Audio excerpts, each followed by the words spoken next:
In today's video, I'm going to teach you get access to your free dashboard to build your first website. First, we'll start by getting into your free dashboard.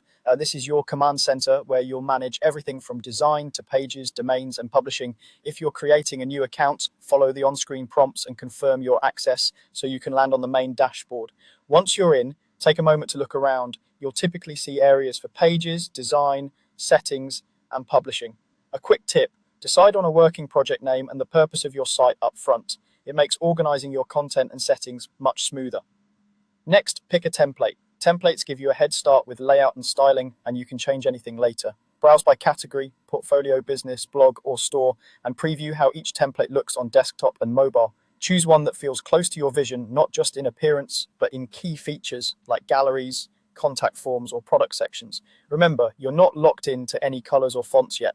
Now, add details. This is where you enter your site name, logo, or wordmark, and essential information like a short tagline, navigation labels, and any must-have blocks such as about, services, or contact. Fill out your footer with consistent contact info and links. Keep text clear and scannable. Use descriptive headings, and add alt text to images so your content is accessible and search-friendly. Then customize. Adjust your global colors and typography to reflect your brand. Refine spacing for breathing room, swap placeholder images for your own, and edit sections to match your message. Use the layout tools to reorder or remove blocks you don't need. Preview on mobile and tablet to make sure buttons are easy to tap and text is legible.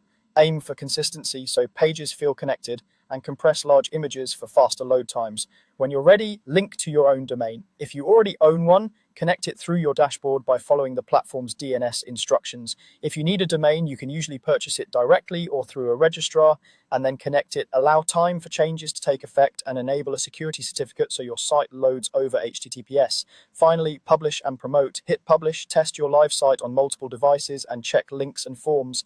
Add social sharing images, connect basic analytics if available, and share your new site across your channels. Keep improving by updating content regularly and monitoring what visitors engage with most.